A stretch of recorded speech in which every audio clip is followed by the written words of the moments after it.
Dan Siegel with Smyrna Air Center. We're standing in front of a King Air 90 that has been upgraded with what you call a Power 90 series. Tell us what has gone into this upgrade. Well, this is an engine and propeller upgrade along with some changes inside the cockpit.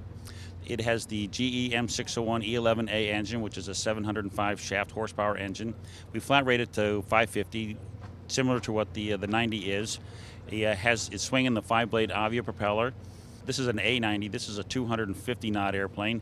If you bring in a C90, we'll turn into about a 232, 234 knot airplane. Still climbing at 1,000 feet a minute at 22,000 feet. Tell us about some of the other performance differences between this and a stock airplane. Again, it'll climb much quicker. You'll get it to altitude. You're still doing 1,000 feet a minute upstairs. You'll be able to fly this airplane in the mid-20s versus the standard King Air C90 is going to generally be operated in the 16,000 to 18,000 feet because of that increased climb performance. Are there maintenance advantages with this upgrade as well? Absolutely. This engine does not use any fuel nozzles. It uses a diffuser ring, so it slings the fuel out from the center shaft.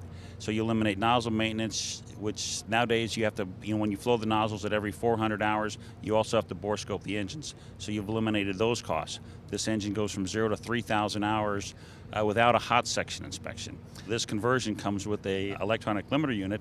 So to start this airplane, start these engines, it's mastered on, fuel to the detent, hit the boost pumps, momentary on-off switch will start the engines. It'll start the process. If the limiter detects anything going out of parameters, it'll shut the fuel off, dump the fuel back out, motor through a 23-second start sequence, and then shut the engine down, saving it. This way you eliminate hot starts on these engines, which is another major cost factor operating the other engines on this airplane. What was the thinking behind changing the propeller on the airplane as well? Well, this has been a combination on a number of aircraft over the years. The GE engine and the Avio 5-blade propeller, sort of a good combination. We're going to put the Hartzell 4-blade swinging the 9290 series blades. That's upcoming amendment to our STC.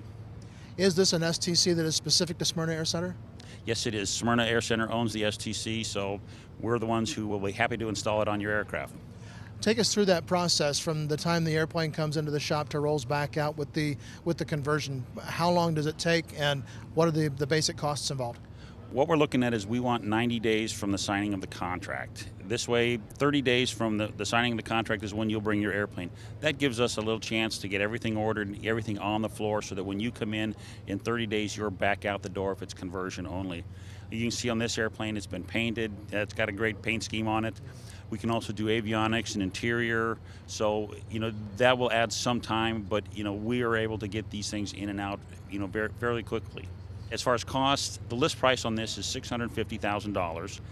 What we'll do is, as we remove the equipment, your old engines, we'll turn and sell those, and you'll get the full value of it, reducing the list price. Depending on if it's a C90, -20s or -21s, E90s have the -28s. They all vary in value, but we will give you the direct value of what we sell that equipment for to reduce your net cost. Are there any safety advantages to having this upgrade? Well, there's several of them. This engine combination, if the fuel control fails in flight, there's a isolate system, so that if you lose the fuel control, you can pull it back to flight idle, flip a switch, it isolates the fuel control, so that you'll come home on 2 engines. You only get about 85% power on forward, and you will lose reverse on landing, but you're coming home on 2 engines versus 1. You said there were some improvements inside as well. What's new inside this airplane? Some of the changes in the cockpit are, we remarked some of the gauges. There are some different switches in there, again, to accommodate for like the fuel control isolate.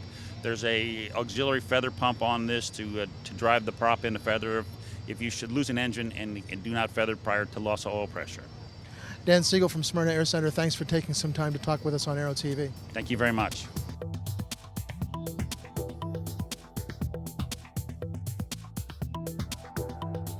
Aero-TV is brought to you by Freedom through control.